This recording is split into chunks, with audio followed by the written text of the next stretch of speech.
So we are now ready to listen to Annah Mathiba, Judge of the Industrial Court of Botswana, who has a presentation on incorporating human rights into case disposal of human trafficking cases. Thank you, Your Honor. The floor is yours.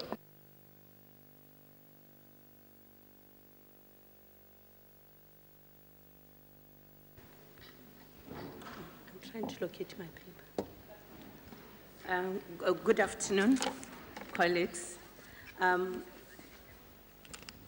Annah Mathiba. I'm a judge of the Industrial Court, where I also participate in the interviewing and employment and recommendation of judges.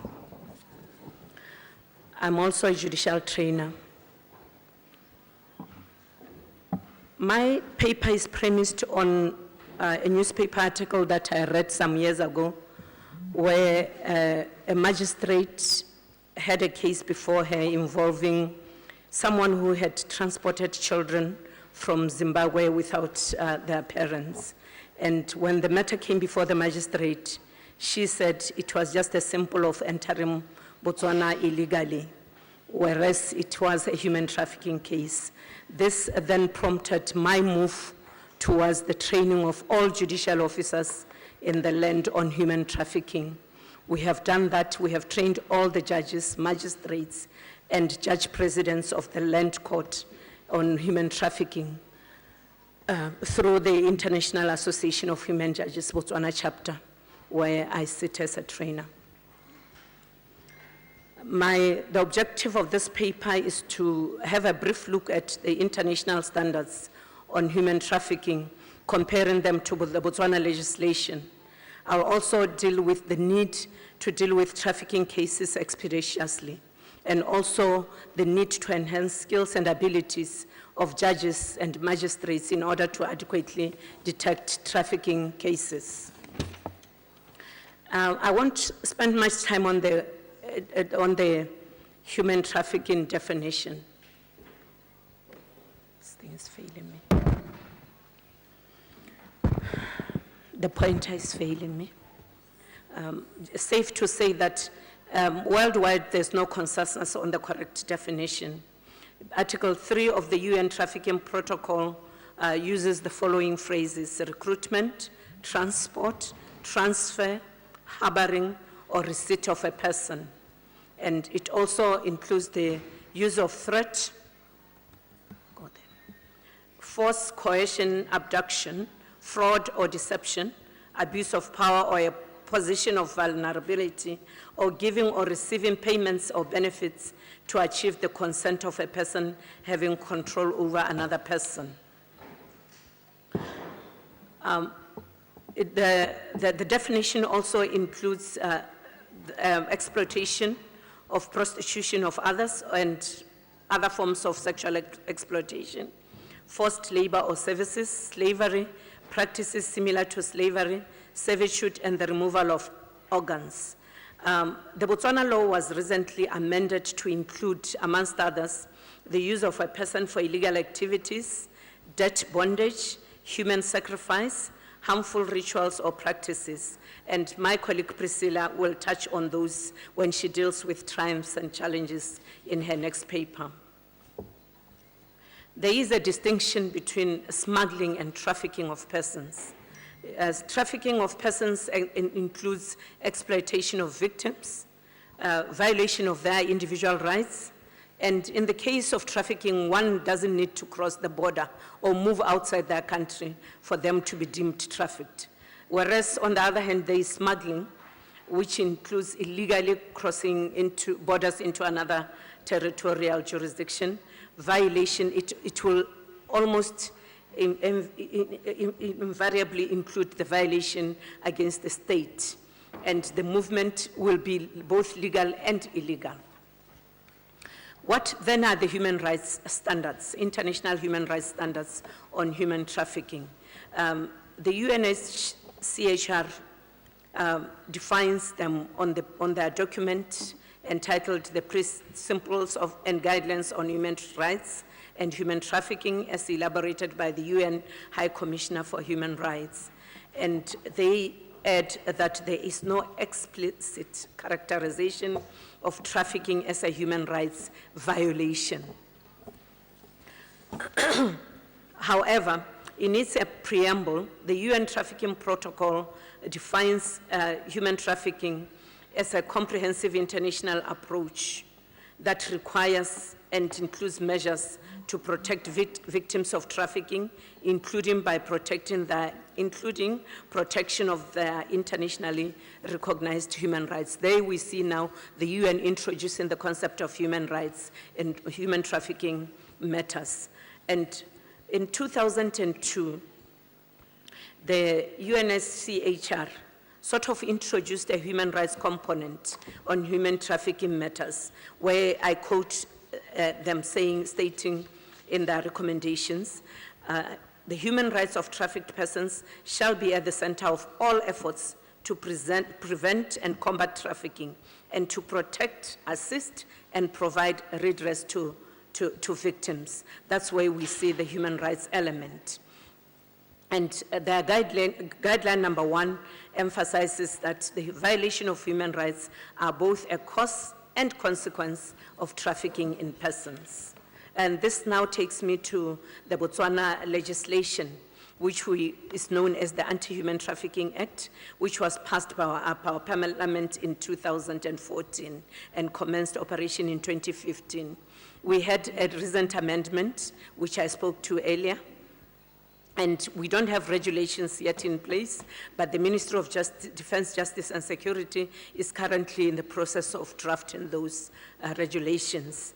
And prior to the June amendment coming into force, cases of migrant smuggling were handled under the Immigration Act as aiding a person to enter the country through ungazetted point. So you could easily traffic a person knowing that all what you would face is a mere penalty of aiding a person to enter Botswana through an ungazetted point of entry.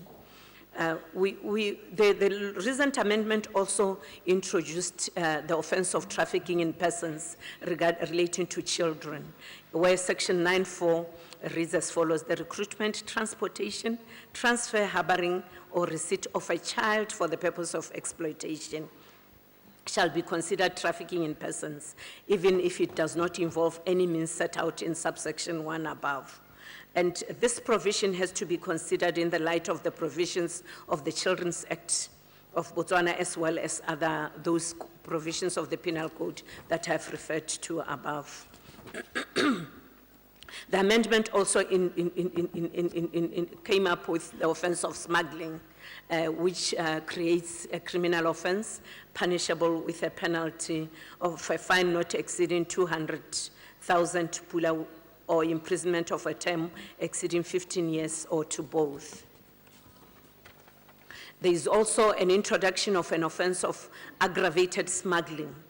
This is where, during the commission of the offense, the person who is being smuggled is subjected to torture, any form of inhuman and degrading treatment, including exploitation, or where there is danger or likely to be, that her life is likely to be endangered. And the penalty here is almost twice the one for ordinary human trafficking, which attracts imprisonment not exceeding 20 years and a penalty of 500,000 pula, which is equivalent to $50,000 US. There is also an offense regarding the employment of a trafficked person, in that any person who buys or engages services of a trafficked human being commits an offense punishable with a penalty of 100,000 pula or 15 years imprisonment or both, but that's for the first offense. For a subsequent offense, the penalty goes up to 400,000 pula, and imprisonment also goes up to 20 years rather. My argument is that as judicial officers, we need to treat human trafficking offenses as human rights violation. And what then are those rights? which are created by or arise out of human trafficking. In our law, Section 20 comes up with the right to privacy, in that throughout the proceedings, hearing criminal cases involving trafficking must be heard in camera. They also have the right to be compensated, that is, the victims of offense have the right to compensation. The law also gives trafficked victims the right to restitution and right to immunity from prosecution for offenses in relation to trafficking. In other words, they are also exempted from paying court fees where the trafficked individual has to come before court to apply for any form of relief. The law in Botswana also gives them the right not to be repatriated to their countries of origin. And where, in the opinion of the minister, the repatriation of the victim is likely or would expose that person to danger, or she may be trafficked again, the minister may consider that person risky to go back to their country of origin and grant them permanent asylum in the Republic of Botswana.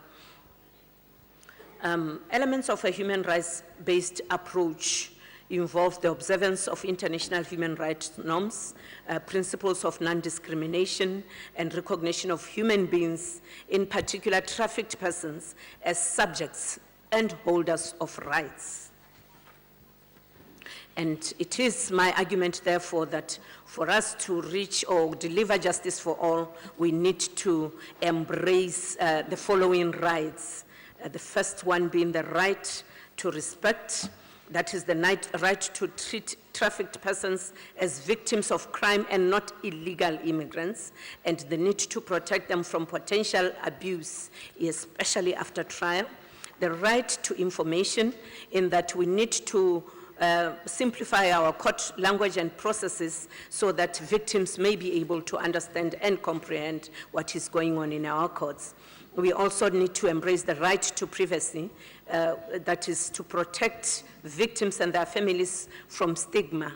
And we should also bar media coverage and publication of names of victims and or offenders as well. Then my final argument is that there is need for continuous judicial training on trafficking in persons. I started well by giving an example of a case where the judicial officer lacked knowledge on such matters. And therefore, now that we have trained all the judicial officers in Botswana through the IAWJ Botswana chapter, we also need to go forward from there and strengthen the technical capacity of those officers that we have trained. For example, including labor law matters, where we would also cover issues like forced labor. We need to enhance the understanding of human trafficking as a crime and human rights violation, and to restore the rights of the victim in order to avoid further damage. And we will highlight more on this as a challenge in the next presentation by Priscilla. Otherwise, I will stop here and give her the next 2 minutes. Thank you.